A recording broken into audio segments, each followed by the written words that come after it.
All right, we fed the fish, the goldfish and the koi, and now it is time to feed the citrus. Got a calamansi tree here. Oh, wow, the butterfly bush is taking off. Beautiful. We've got a blood orange tree over here. And we've got an orange tree over here. Grapefruit tree back here. We're going to be using some organic soil that we have stored in our little pots there. And we're going to use some black cow manure. And we are also going to be using some citrus feed, bigger, tastier fruit. So that's what we're working on today. So let's feed the citrus. Now, I like to mound up the organic soil a little bit. Not so much around the base of the tree.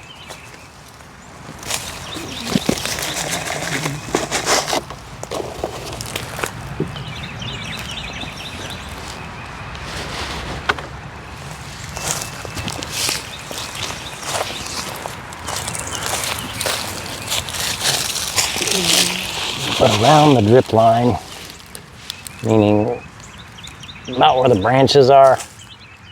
I'm not quite out all the way, but we're gonna add some good organic soil.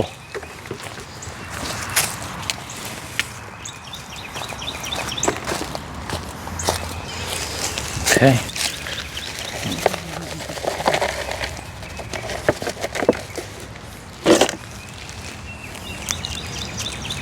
Ooh, nice worm. Oh yeah. Nice worm. All right, I'm gonna put him down closer to the tree because I don't want to disturb him.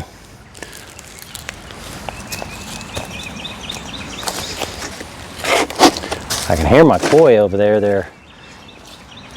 Whenever you add water to the pond, it gives them access to a higher level of the liner where there's been some a little bit of algae growth that they seem to really like to partake of. So they are, as you can see, oh, another worm. Oh yeah, I love these guys. Oh yeah, I got here.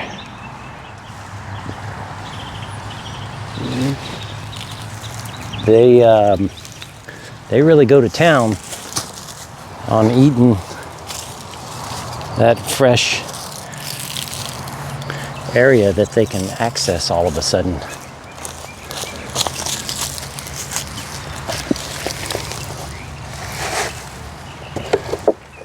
This soil is left over from last year, but still very good.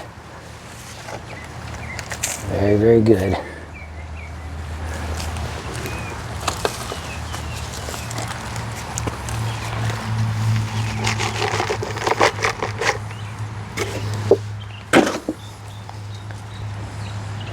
Woo! We hit the jackpot on some worms, man.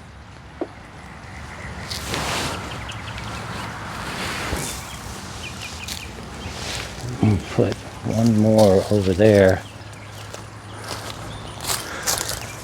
We slope downward this direction a little bit, so some of that soil will naturally come this way, but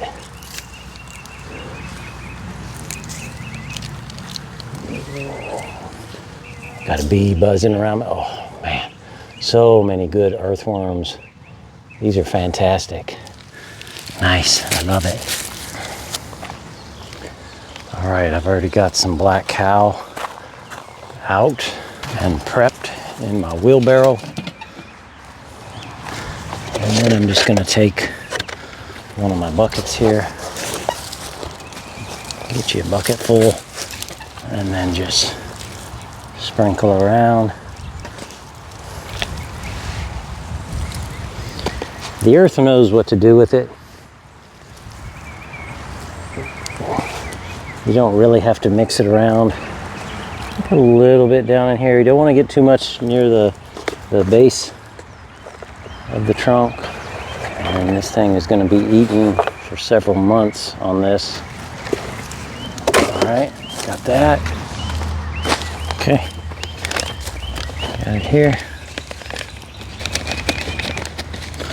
Just going to cut that open. And you may want to use gloves. I don't.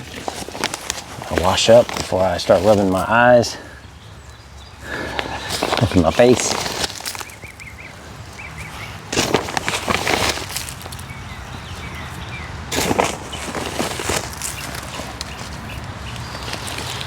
It is a little powdery, so you don't want to toss it because it catch the wind and come back in your face. So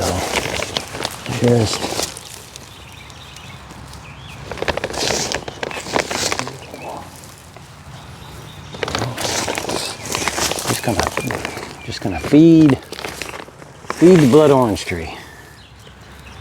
Feed it. And like I say, this will be enough to feed it for several months.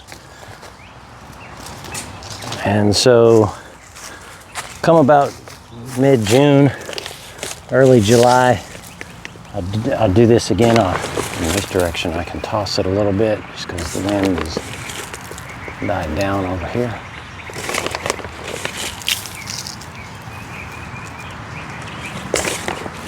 Okay. I like to sprinkle just a little bit black cow over the top of the citrus feed. Just a little bit.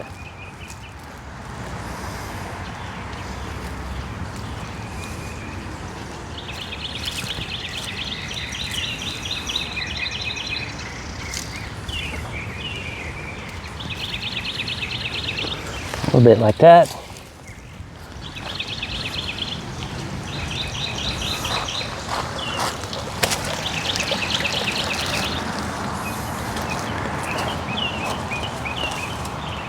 I'm gonna get my garden hose.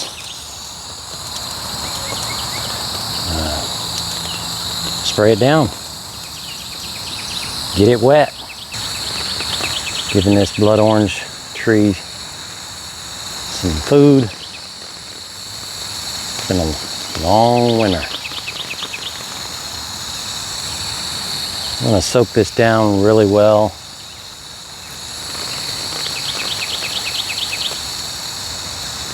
Just depending on how moist your soil is, will depend on how long you're going to soak this down, but you want it nice and wet. You don't want it to be dry.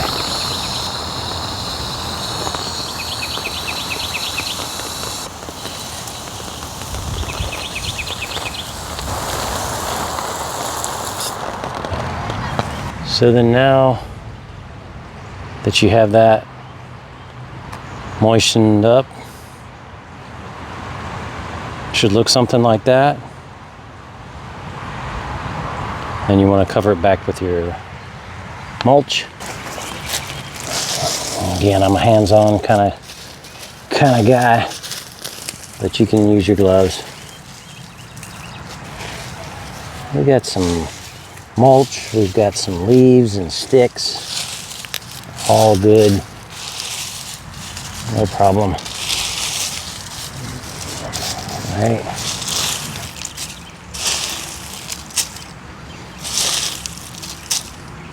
Okay, keep covering that. Try to get all your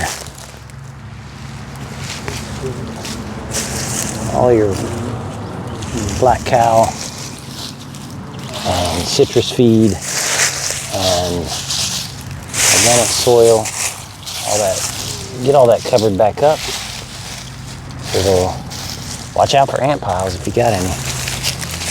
Get all that covered back up so it'll stay moist. Some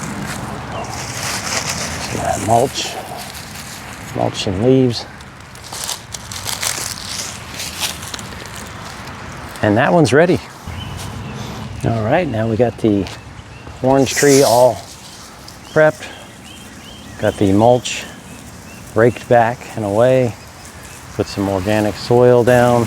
Added some black cow and some citrus feed. And we're gonna soak it up, soak it down.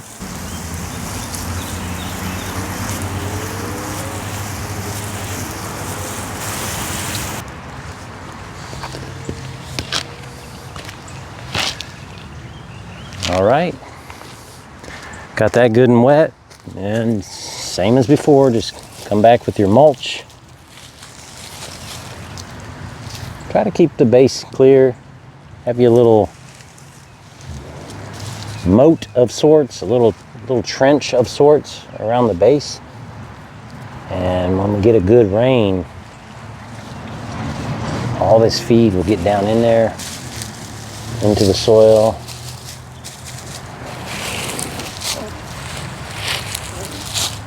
And this mulch will keep this moisture in here fairly well.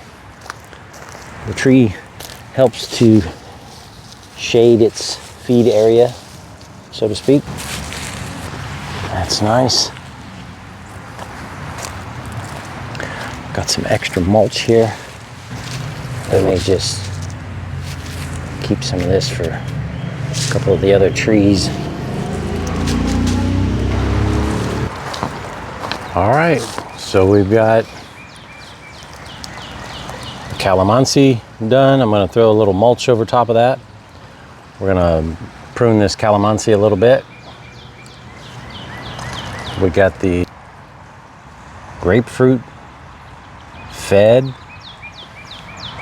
or we fixed a plate for them anyway. This will feed them over the next 2 to 3 months, and then come June or July, I'll feed them again. That's the blood orange we're looking at there. And then the orange tree. And you can see there's some little oranges on there. They're not real tasty. So I'm hoping to get this one to be a little bit better. I like to keep it low so my fruit is reachable. Now we're gonna have bigger and tastier fruit. Just gonna try to get some bee action for you guys. Oh, there we go. Little bee action. While I was feeding the citrus, Victoria was cutting a new edge in, putting some plastic edging in there. She's gonna get some white rocks to put to the inner portion of the edging to help it stand out. Planted a few extra flower bushes, a little calamansi that we're gonna grow, put it in right there.